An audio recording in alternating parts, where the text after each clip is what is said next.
There's so much you can do to support the families who are facing cancer here in Ottawa. And no cancer journey is easy, but we have a community that makes local cancer care a priority. I'd like to introduce you to someone who knows this firsthand, someone who benefited from the cancer coaching services offered at the Regional Cancer Foundation's Maple Soft Center. But he'll tell you more about that himself. Please join me in welcoming Brandon Fong. Good morning.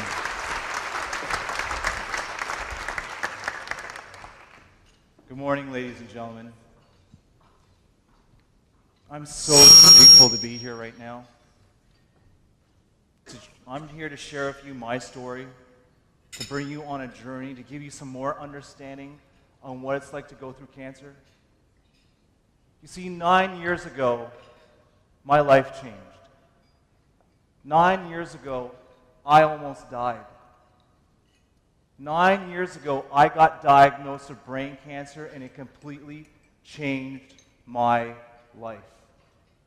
Just to give you some context, you've heard this already, but 1 in 2 Canadians will get diagnosed with cancer in a lifetime. Imagine if I drew a line down the center of this room and said, half of you would get diagnosed. How would that make you feel? What would you do today to prevent that from happening? You see, I was 26 years old. I was living in downtown Toronto. I was the youngest guy at the company. I was doing the best of all my friends. I thought I had it all.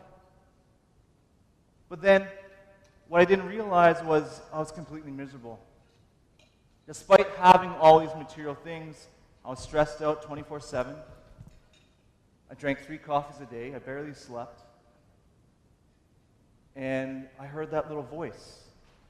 That voice that comes up and says, Brandon, something's wrong. But I didn't listen. So I got the biggest wake-up call of my life. And the way that wake-up call started was in my eyes. I had a tumor this big, right behind my eyes. It was pressing down on my optic nerve. It was causing me to see double. Then one night I was out with a friend. We were eating dinner and just started throwing up. And it was right then and there I realized something was very serious. So the next day, it was a Friday night, and I was at Mount Sinai, downtown Toronto. The whole ER, there was around 100 people. Hospital's understaffed. I go up to the nurse and I say, I'm seeing double, I don't know what to do. 10 minutes later, I have my own room. And this is where the fear starts creeping in, because things are getting serious. I don't know what's going on. I see the neurologist and she tells me, Brandon, it's not your eyes. It's something behind your eyes. So they do a CAT scan. Then they do an MRI. And by the time the MRI is done, it's getting late. So they say, Brandon, stay the night. So I do. And I'll never forget the next morning. Because you never forget when your life completely changes. And for those of you that have gone through cancer here, you know what it feels like. So it was a Saturday morning. It was actually really beautiful outside. I could actually see the sun coming in, the birds chirping. And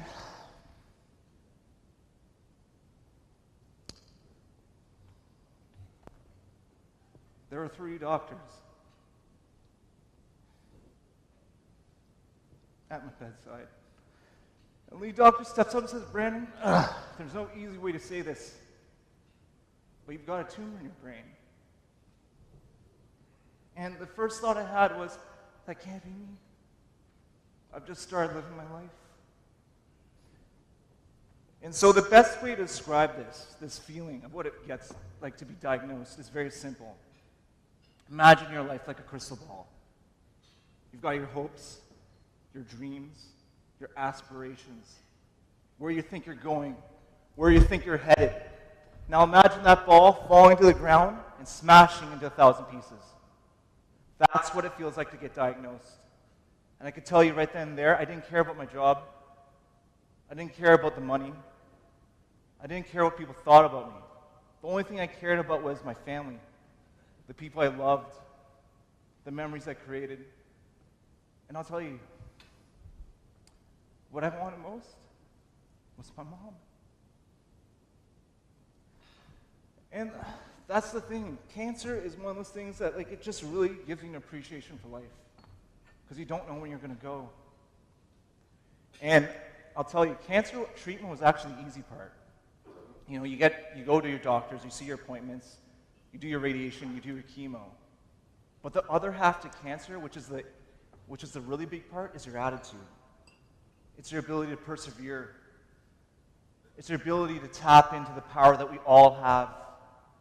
And I was very fortunate to do that because I was able to tap into that, and I used that energy to focus on one goal, to survive. I did everything I could. I didn't know if I was going to be here. I didn't know if I was going to live or die. But I knew if I did die, at least I'd give it my all. And after 4 months, I got the good news. After 4 months, I was told, Brandon, the cancer's gone.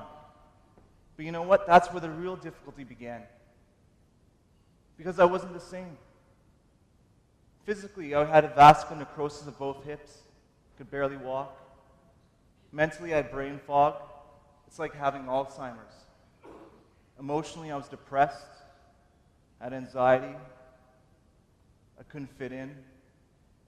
I remember being so broken, I would call the nurse hotline and just cry on the phone.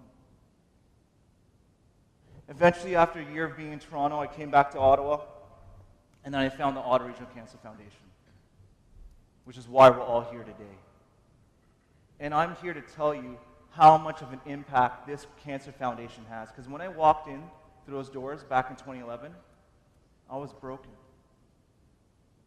I didn't know who I was. I remember seeing Josh and saying, "Come in, brother." And I spent a year and a half there. And let me tell you, the cancer coaches, they make all the difference in the world. They gave me the plan, the strategy to get back on my feet, to get back physically by doing exercise, eating well, meditation, Reiki. And what this center did, this Cancer Foundation, ended up being a healing center.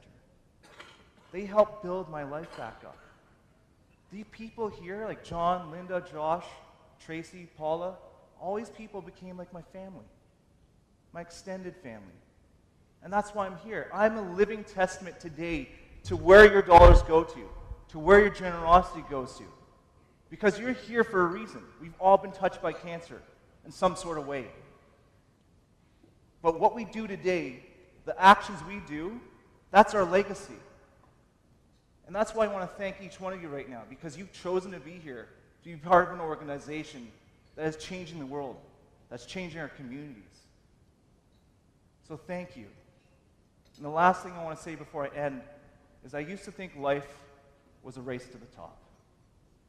But now the only thing I really realize is the only thing you can keep is what you give. So thank you.